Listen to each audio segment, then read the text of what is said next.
На всички, които празнуват днес и на вас, нашите зрители. А сега оставяме празника, но пък само за малко, за да надникнем в дебрите на едно тайно общество. Чували ли сте за русалиите? Ако някога сте посещавали станичарските игри в Петрич, със сигурност отговорът е да, но ако не сте, ще ви запознаем с тях. Мъжете, които с тежки танци представят военни ритуали. Антон Чавдаров ще ни разкаже сега повече. Тони, здравей!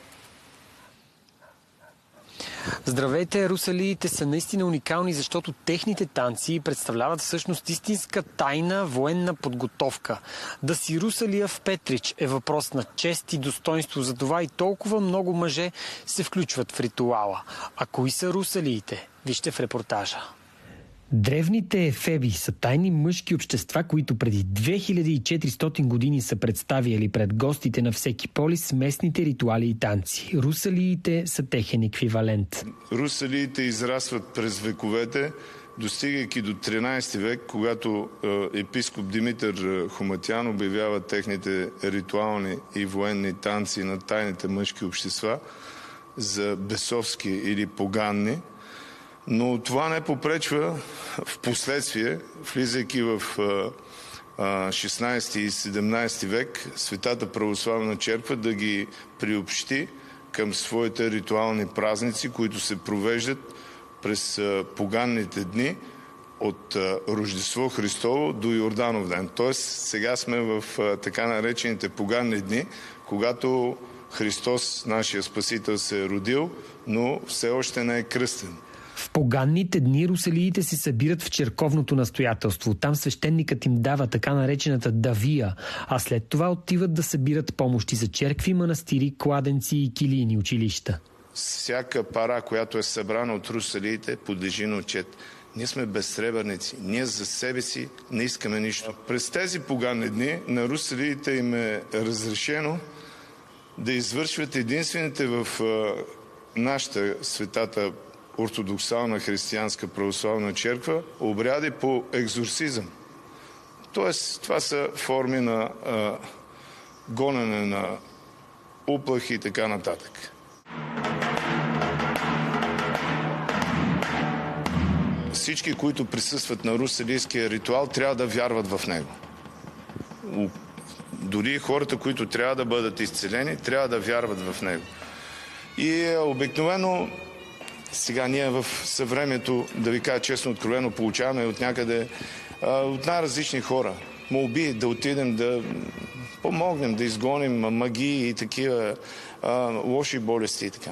Те са се занимавали предимно с по-тривиални и по-леки неща.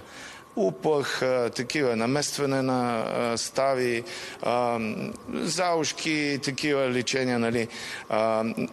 Всички стари балтаджии, които беха в русалийската дружина, например бай Петрича Кръкчията, който беше знахар, нали, наместваше кости и така нататък, бай Мичо Бурсоклията, който сливици, нали, и така нататък.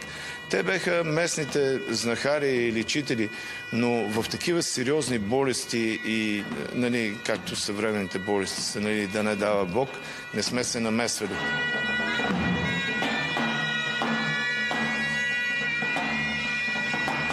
Водача приема негативната енергия от болния човек. Прескача се болния човек, изпълнява се един красив ритуал около него.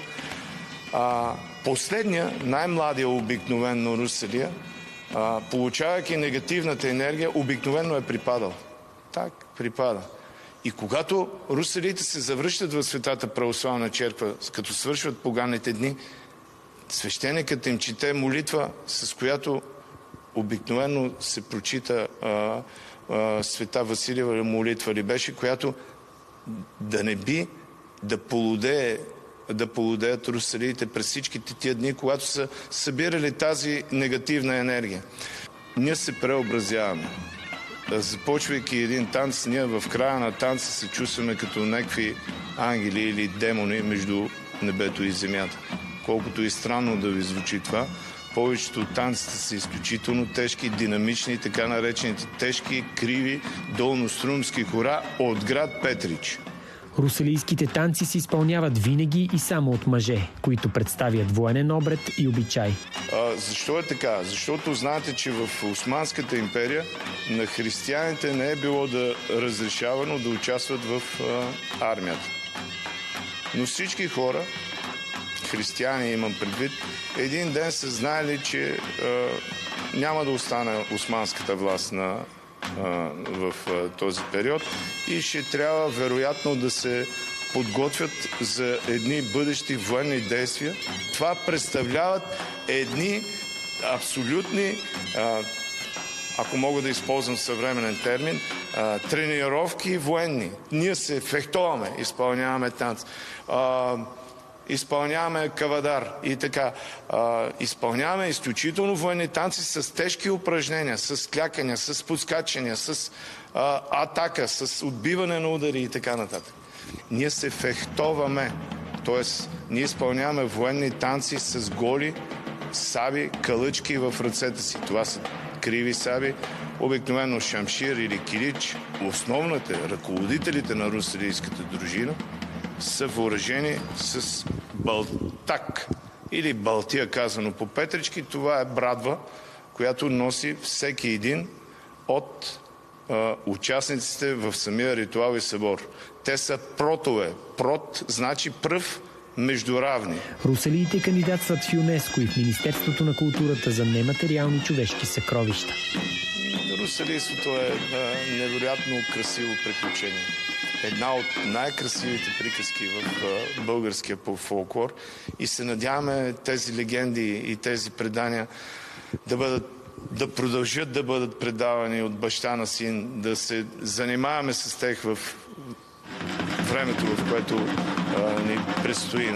За Събуди се, Антон Чавдаров.